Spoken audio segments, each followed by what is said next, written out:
धम्मपद में यामक बग्गो यानी कि यम कर्म। मनोपुब्बंगा धम्मा मनोश्रेष्ठा मनोमया मनसा चेत्पट्टो न वासति वा करोति वा ततो न दुःखमन्वेति चक्कावबहतो पदम्। मन सभी धर्मों प्रवृत्तियों का अगुआ है। मन ही प्रधान है। सभी धर्म मनोमय हैं। जब कोई व्यक्ति अपने मन को मैला करके कोई वाणी बोलता है अथवा शरीर से कोई कर्म करता है, तब दुख उसके ऐसे पीछे हो लेते हैं जैसे बैलगाड़ी पीछे हो लेती है। मनोपुब्बंगा धम्मा मनोश्रेष्ठा मनोमया मनसा चेपसन्ने सन् वासति वा करोति वा ततो न दुःखमनोति छाया वा अनपायिनी।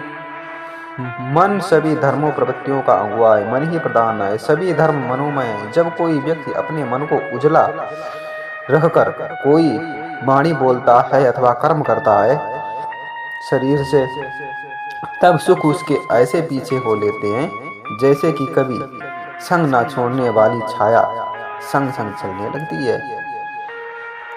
अकोचिमं अवधिमं अजिनीमं अहसिमे ये चातं उपन्यंसी बेरिते संग न सम्मति। मुझे कोसा, मुझे मारा, मुझे हराया, मुझे लूटा, जो मन में ऐसी गांठें रखते हैं या बांधते हैं उनका बैर कभी शांत नहीं होता। ओक्चिच्छं अवधिमं अजिनिमं अहसिमे ये च तं नुपनन्यति भेरं ते सुपसम्मति। मुझे कोसा, मुझे मारा, मुझे हराया, मुझे लूटा, जो मन में ऐसी गांठें नहीं रखते उनका बैर शांत हो जाता है। ना हि बेरे न बैरानी सम्मन्ति दिङ्कुदाचनं अबेरेने च सम्मति एष धम्मो सनातनो। यहाँ इस लोक में बैर से बैर शांत नहीं होता, बल्कि अबैर से बैर शांत होता है। यही सनातन धर्म है, यही सत्य है। परे चाना बीजंती यममेथ यमामसे ये च तत्त्वाभिजन्तन्ति ततो सम्मन्ति मेधगा। अनाड़ी लोग नहीं जानते कि यहाँ इस संसार में जाने वाले हैं। जो इसे जान लेता है उनके झगड़े शांत हो जाते हैं। सुबानुपासन्ति विहारन्ता इंद्रियेषु असंभूतं भोजन्या हि चमातञ्जु कुशीटं हि न वीर्या तं वेपसहन्ति मारो वातो रुक्यवंत्युं दुम्बला। अच्छी लगने वाली चीजों को शुभ देखते विहार करने वाले इंद्रियों में असंयत भोजन की मात्रा के जानकार आलसी और उद्योगहीन को मार ऐसे सताता है जैसे दुर्बल वृक्ष को मरुत पवन सताता है। अशुभानुसपने विहारन्त इंद्रियेषु सुसंभूतं भोजनयामि च मंजुवं श्रद्धं आरध्य वीर्यं तं वेनपहसन्ति मारो वातोषे लंब पवतं। अशुभ को अशुभ जान, पर साधना करने वाले इंद्रियों में सुसंयत भोजन की मात्रा के जानकार श्रद्धावान और उद्योगरत को मार उसी प्रकार नहीं डिगा सकता जैसे कि वायु को पर्वत नहीं डिगा सकता।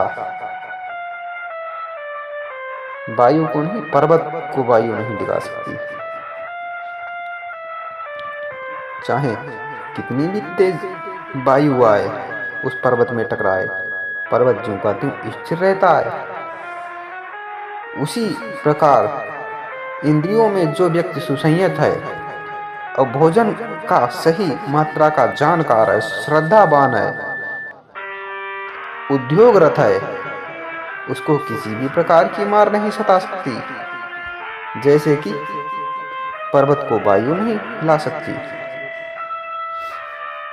अनिक्यसावो काशवं यो वस्था परिदश्यति अपेतोदमसच्चेन सो कामाबमरहति। जिसने कसाय चित्त मलों का परित्याग नहीं किया है, अर्थात बुरे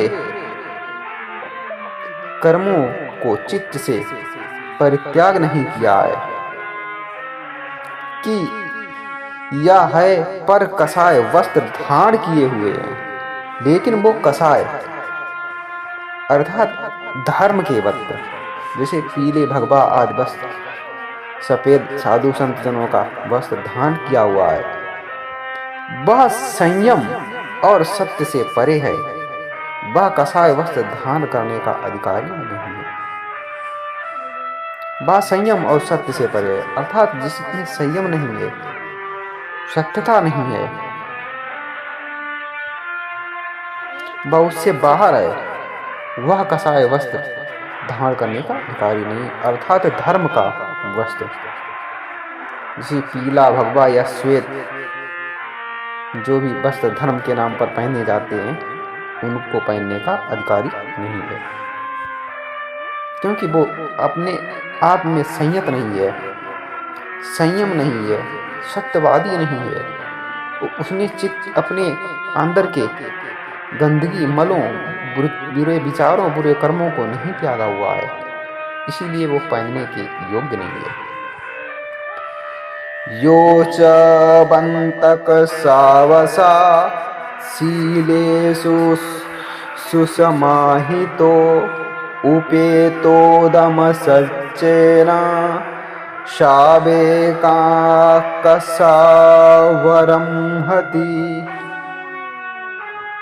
जिसने कसायों चित्तमलों को निकालकर बाहर किया है, शीलों में प्रतिष्ठित है, अर्थात शीलवान है, संयम है और सत्य से युक्त है, और उसके अंदर सत्य है और उसके अंदर संयम है, वह निसंदेह कसाय वस्त्र धारण करने का अधिकारी है। ऐसे व्यक्तियों को कसाय वस्त्र अर्थात धर्म आस्था के नाम पर जो वस्त्र पहने जाते हैं, वो वस्त्र पहनने के अधिकारी वो हैं, और उन पे जचेगा भी, क्योंकि उनके कर्म और संयम वैसे ही है। असारे सारमातिनो सारे चासारदस्सिनो ते सारं नचि गच्छन्ति मिच्छ संकाप गोचरा। जो निसार को सार निसार समझे, अर्थात जो निसार है उसको सार समझे, और जो सार है उसे निसार समझे, ऐसे गलत चिंतन में लगे हुए व्यक्तियों को सार प्राप्त कभी नहीं होता, अर्थात तत्व ज्ञान जो है, माइन ज्ञान है, वो उसे कभी प्राप्त नहीं होता। सारंच सारतो अन्त्वा सारंच सारतो ते सारं अधिगच्छति सम्मा संकल्प गोचरा। सार को सार समझे और निसार को निसार समझे। इस प्रकार के जानकार शुद्ध चिंतन वाले व्यक्ति को सार बहुत जल्दी ही प्राप्त हो जाता है। यथा अगारं दुच्छन्नं वुष्टिसमति विञ्जन्ति एवं अभावितं चित्तं रागसमति विज्जति। जैसे बुरी तरह छाए हुए घर में वर्षा का पानी घुस जाता है, वैसे ही अभावित चित्त में राग घुस जाता है। यथा आगारं दुच्छनं वुष्टिसमिति विज्जति एवं अभावितं चित्तं रागो समश्च विज्जति। जैसे बुरी तरह छाए हुए घर में बर्फा का पानी घुस जाता है, वैसे ही अभावित चित्त में राग घुस जाता है। यथा आगारं सुच्छन्नं वुष्टिनाशमति विञ्जन्ति एवं सुभावितं चित्तं रागो न समति विज्जति। जैसे अच्छी तरह छाए हुए घर में वर्षा का पानी नहीं घुस पाता, वैसे ही समत और विपन्ना से अच्छी तरह भावित चित्त में राग नहीं घुस पाता।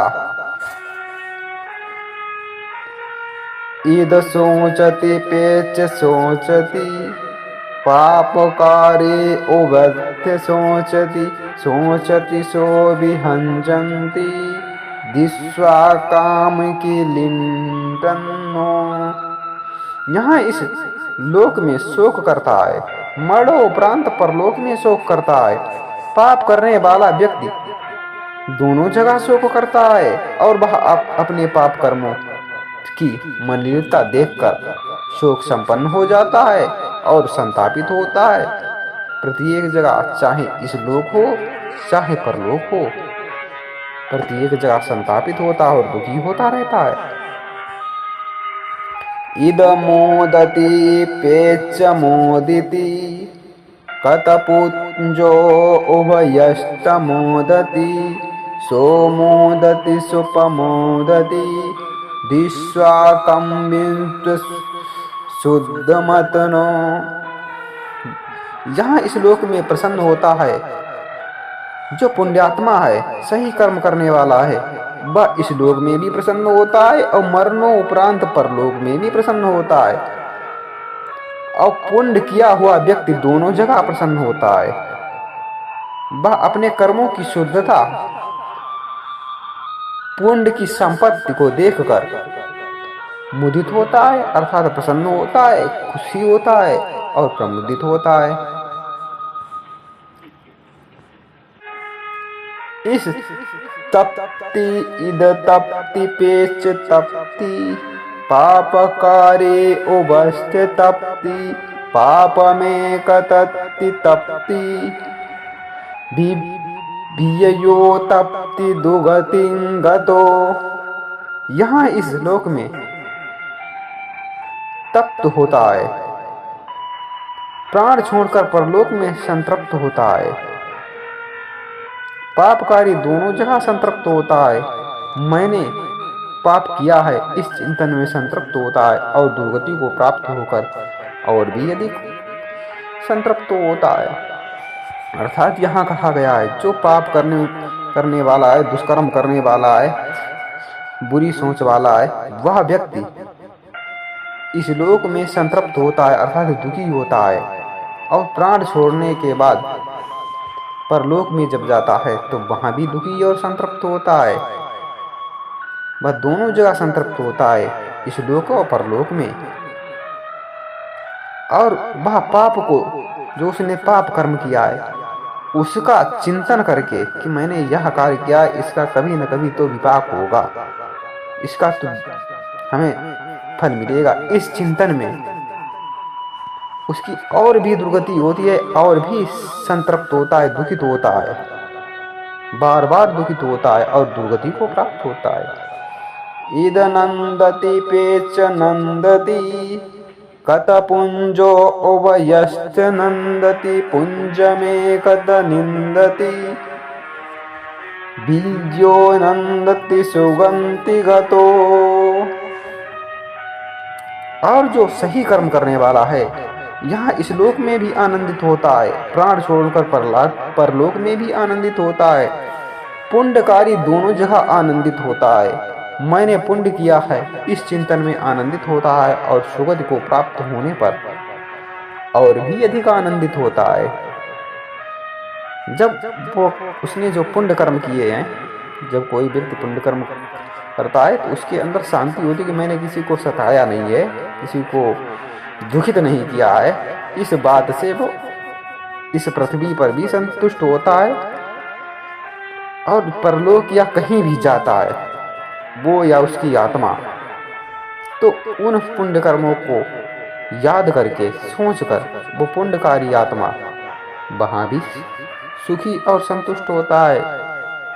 और जो अपने पुण्यों को जब वह चिंतन करता है तब वो और भी आनंदित होता है। और जब उसे उस पुण्य उस सुकर्म का जब उसे फल प्राप्त होता है, अच्छा फल प्राप्त होता है, तब वो और भी आनंदित और सुखी होता है। यहाँ पर कहा गया इसीलिए सभी को उचित ही कर्म करने चाहिए। बहुंपि चेत् संहितं भासमानो च तत्करोति नरोपमत्तो गोपो बगावो गणयं परेशंना भागवा शमंचरस्य होति। धर्म ग्रंथों, यहाँ पर कहा गया है धर्म ग्रंथ और त्रिपिटक आदि जो हैं ग्रंथ बौद्ध धर्म के, उनका कितना भी कोई पाठ कर ले, लेकिन यदि प्रमाद के कारण उसके अंदर प्रमाद होते हैं, उनके कारण मनुष्य धर्म ग्रंथों के अनुसार आचरण नहीं करता, संपूर्ण जगत में विचरता है। जब वो उन धर्म ग्रंथों के साथ आचरण नहीं करता धर्म ग्रंथ पढ़ के, तो दूसरों की गौएं गिनने वाले ग्वाले की तरह वह समर्थ का भागी होता है, भागी नहीं होता है। जैसे एक ग्वाला है अपनी गौओं को, चाहे उसके पास कितना भी गौएं हों, उन गौओं को देख के संतुष्ट नहीं होता है, दूसरे की गौएं गिनता है, इसके पास इतनी गौएं हो गई हैं। उसी प्रकार जो उस ज्ञान को लेकर जो उसने ज्ञान प्राप्त किया है, उस ज्ञान के अनुसार जब वो नहीं कार्य करता तो वह व्यक्ति समर्थ अर्थात ज्ञान का भागी नहीं होता, साधुता का भागी नहीं होता, समर्थत्व का भागी नहीं होता, पंडितित्व अर्थात ज्ञानत्व का भागी नहीं होता, बुद्धत्व का भागी नहीं होता। अप्यं चे संहितं भासमानो धम्मस्य होति अनुधम्मचारी रागंच दोषंच पाहाये मोहं शमपजानो सुविमुचितो अनुपदीनो इदवाहुरं वास भगवा समंजरस होती।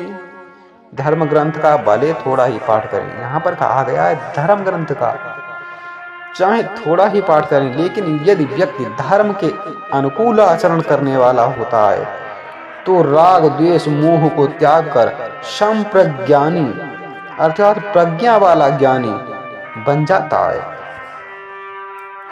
और भली प्रकार विमुक्त चित्त वाला होकर इहलोक परलोक में कुछ भी आसक्ति न रखता हुआ समर्थ का भागी होता है और वह श्रमण बन जाता है, साधु बन जाता है, ज्ञानी बन जाता है, पंडित बन जाता है।